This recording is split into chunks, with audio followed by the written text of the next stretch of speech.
memperkenalkan diri dulu, Pak. Oke, nama saya Syahrul Alfaruq. Saya owner dari King Kong Penari di area Jalan Rawajati, Depok. Untuk usaha ini udah berjalan berapa tahun, Pak? Usaha ini sebetulnya saya sudah mulai dari tahun 2018. Ya, jadi sudah sekitar 3 tahun ya. 3 tahun. Budidaya. Mungkin bisa dijelasin, Pak, kalau misalnya budidaya burung kenari gitu. Budidaya burung kenari sebetulnya tergantung jenis kenari yang akan kita budidayakan. Yang pertama, secara umum budidaya burung kenari kita harus mengetahui ciri-ciri burung kenari yang jantan sudah birahi atau yang betina sudah siap kawin. Nah, dari situ baru kalau kita sudah mengetahui ciri-ciri masing-masing burung kenari tersebut, kita bisa satukan burung kenari itu. Setelah burung kenari melakukan perkawinan, biasanya nunggu 2-3 hari sampai dia bertelur. Nah, burung kenari ini bertelur itu rata-rata sekitar 3-4, paling banyak 5 yang saya alami di sini. Masa mengeram burung kenari atau masa angrem istilahnya itu biasanya sekitar 14 hari. Nah, setelah 14 hari burung kenari itu menetas. Nah, setelah itu diloloh oleh indukannya selama kurang lebih 25 hari. Nah, setelah burung kenari usianya 25 hari, biasanya dia akan sudah belajar makan secara mandiri, makan biji-bijian. Kira-kira seperti itu prosesnya. Dari mulai ciri-ciri burung kenari birahi, melakukan perkawinan, bertelur, menetas, dan anakan ini mandiri, dia makan biji-bijian. Kalau tipe burung kenari ini kira-kira ada berapa, Pak? Tipe burung kenari atau jenis-jenis burung kenari kali ya. Jadi burung kenari ini ada 2 jenis. Biasanya ada yang lokal Indonesia, ada yang impor, ya kan. Kalau yang lokal Indonesia ya burung kenari lokal aja, yang bentuknya ciri-ciri fisiknya mungkin lebih kecil, ya kan. Kalau untuk kenari impor itu ada beberapa yang umum diimpor oleh importir kenari di Indonesia ini. Yang pertama dan yang paling familiar jenis Yorkshire. Ya kan? Yang kedua Scott Fancy, yang ketiga Belgian Bosu, yang keempat Rasmi, yang kelima Lizard, yang keenam Larkwit. Banyak lagi masing-masing burung kenari yang lain, ya kan? Kira-kira itu aja. Kalau misalkan burung kenarinya udah melakukan perkawinan terus bertelur itu semuanya akan hidup atau ada yang mati satu gitu, Pak? Untuk Proses dari bertelur sampai dia menetas itu biasanya mengalami banyak kendala. Yang pertama, telur ini tidak menetas. Kalau kami di peternak biasanya dengan istilah zong, ya kan? Karena embrio di dalam telur itu tidak hidup, dia mati, ya kan? Yang kedua, ada juga burung kenari yang telurnya itu menetas setelah 14 hari. Setelah menetas, ya belum tentu juga dia hidup. Ada juga yang mati. Kira-kira begitu. Itulah problematika kenari lah sebagai peternaknya. kalau misal untuk pakannya itu ada berapa macam, Pak? Gitu? Apa satu macam aja atau? Pakan kenari biasanya dijual bebas, ya kan. Adapun kandungannya masing-masing para produsen yang buat. Tapi pada umumnya pakan kenari itu mengandung biji kenari atau kenari seed. Yang kedua biji sawi, yang ketiga niger seed. Ini sebagai komponen utama. Adapun ramuan-ramuan yang lain itu mungkin masing-masing produsen kenari yang akan menambahkannya lah kira-kira. Untuk kenari sendiri ini bisa hidup di iklim fokus kayak Indonesia gitu, Pak? Atau Kenari bisa. jadi nggak ada suhu khususnya gitu? Suhu khusus biasanya 25 derajat, 30 derajat. Tapi untuk 25 derajat itu seperti di daerah Bandung, Malang, itu kan cukup dingin. Tapi sampai saat ini tetap aja hidup. Untuk kenari di sini ini untuk diperjualbelikan atau di kompetisi, Pak? Saya ada dua jenis, ya kan. Satu untuk diperjualbelikan, saya ternak. Dua untuk dikompetisi. Nah, kompetisi dibagi dua. Ada kompetisi hal kicau, ada kompetisi dalam hal warna. Seperti kenari merlok yang ada di belakang ini. Nih, Kalau temperatur di kandang sendiri, kira-kira gimana? temperatur di kandang Iya. biasanya ikuti temperatur kondisi lingkungan aja, suhu ruangan aja. Iya. Untuk pandemi ini ada ini nggak Pak, pengurangan pembelian gitu semenjak pandemi? Pandemi ini kan secara global ya, Indonesia termasuk, dan ini berlaku juga di penjual dan peternak kenari biasanya. Karena memang banyak penghasilan orangnya berkurang sehingga mereka daya belinya pun berkurang, termasuk dalam hal daya beli kenari. Untuk range harga kenari ini kira-kira dari berapa Pak? Tergantung jenis kenari. Kalau kenari lokal itu biasanya lebih rendah. Untuk menentukan harga itu satu ada jenis kenari, dua ada usia kenari, tiga ada jenis kicau kenari. Yang keempat ada kenari red varian, kenari merlok atau kenari black red. Itu harganya ditinjau dari kepekatan warnanya, berbeda lagi dia. Jadi kalau kenari lokal yang bahan sekitar 200 ribuan, yang sudah bunyi gacor itu ada yang 400 sampai 500 ribuan. Beda lagi nanti dalam hal warna putih, warna tarlu, itu masing-masing penjual ada strategi masing-masing.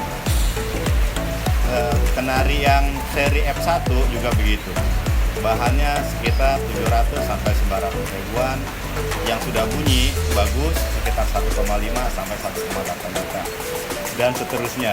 Apalagi kenari Yorkshire yang impor, harganya di kisaran 4,5 juta sampai 8 juta, tergantung apa ya dia punya size ukurannya dan juga perawatan di produsennya masing-masing.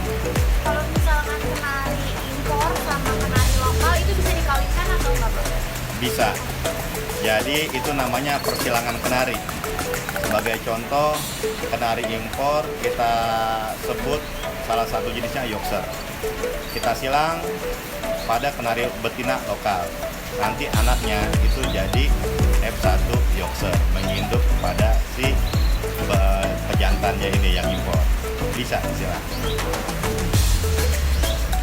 Untuk penyakit burung kenari sendiri kira-kira itu biasanya apa aja Pak yang paling sering terjadi? Penyakit burung kenari itu umumnya memang terbagi dua. Yang pertama bagian luar. Bagian luar itu meliputi mata, ya kan. Mata tuh biasanya yang terjadi adalah dia agak nitik putih, katarak, atau dia snot. Sebab itu seperti ada keluar air sedikit-sedikit di sini, ya kan. Atau orang membelekan lah kira-kira, ya kan. Yang kedua umumnya dia juga sakit pada kaki. Nah, pada kaki ini dia timbul bentol atau timbul bubulan. Nah, itu sebab penyakit kaki. Biasanya sih digigit nyamuk, umumnya kandang kotor, ya kan. Atau memang kenari tersebut sudah rapuh, sudah tua. Kira-kira itu. Untuk target pemasaran burung kenari ini usia berapa Pak? Range berapa gitu kira-kira? Pemasaran burung kenari biasanya bisa di dalam kota. Kebetulan saya area Depok, saya jual ke area Depok, lingkungan sekitar. Bisa juga saya jual ke luar kota, seperti Jawa Tengah dan Jawa Timur, ya kan. Dengan menggunakan ekspedisi yang memang khusus menangani pengiriman hewan. Jadi pakai kandang kayak gini ya Pak ya? Packingnya ada pakai khusus, biasanya pakai keranjang buah yang didesain sedemikian rupa sehingga tidak menyakiti hewan, atau menggunakan kandang kenari yang khusus memang didesain untuk pengiriman jarak jauh. Untuk kalau misalnya lagi ada pengiriman jarak jauh-jauh, kira-kira kenari ini suka stres gitu nggak sih, Bro? Pasti, iya. Biasanya dia suka stres dulu. Oleh karena itu, ketika packing itu harus dibuat yang menyenangkan sedemikian rupa, seperti cukup pakan, cukup air, ya kan, dan dia ada tangkringan di dalamnya, ya kan. Karena karakter burung dia itu kan kakinya mencengkram tangkringan seperti dahan pohon. Nah itu mesti disediakan. Untuk persaingan burung kenari sendiri, Kak, bagaimana? Persaingan dalam hal apa? Beternak atau penjualan? Itu ada bedanya dua-duanya. Kalau persaingan dalam hal beternak, mungkin bisa dibilang bukan bersaing, tapi kita ini membudidayakan, ya kan, kenari, ya kan. Dengan membudidayakan kenari, kita ikut melestarikan kenari di area wilayah Indonesia ini. Gitu. Jadi bisa dibilang kalau untuk beternak tidak ada persaingan lah. Malah kadang-kala justru kita saling melengkapi.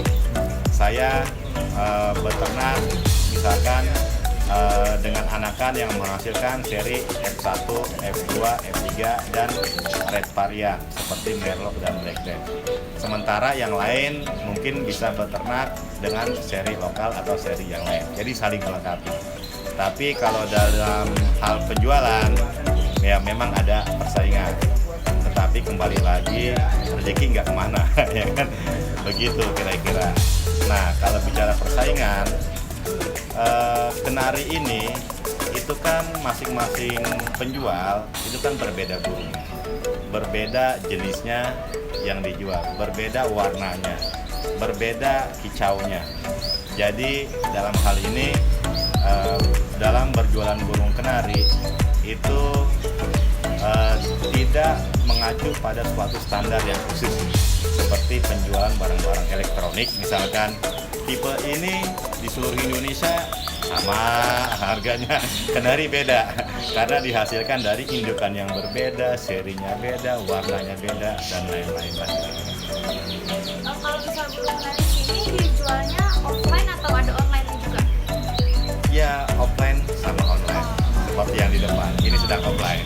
Iya, online ya seperti lah, pakai media-media sosial yang lain. Facebook, ya, Facebook lebih sering OLX, Instagram, WhatsApp, nah seperti itu. Untuk rantai pasok burung kenari ini gimana, Pak? Kalau yang minta dari luar Jawa gitu langsung ke Bapak atau ada pengepulnya gitu?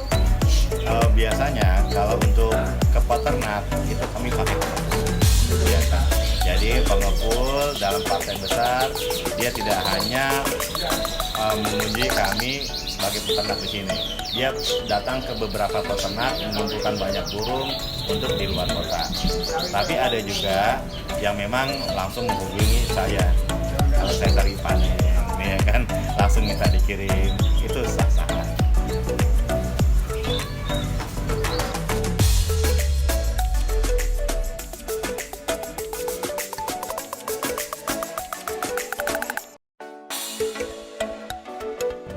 Perkenalkan, nama aku Astri Aprilia Amrumblah dengan NIM C3J8199294 dari kelompok 2 MABK.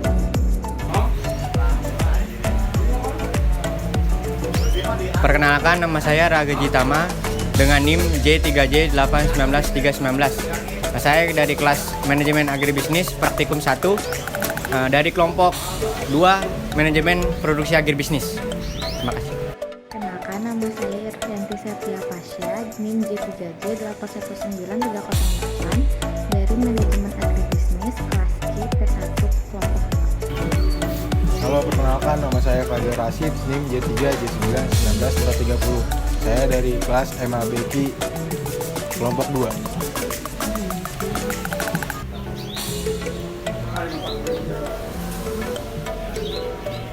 Halo semua, perkenalin nama aku Ovita Dani Rahyuning Tias dengan NIM J3J919447 Manajemen Agribisnis kelas KIP 1.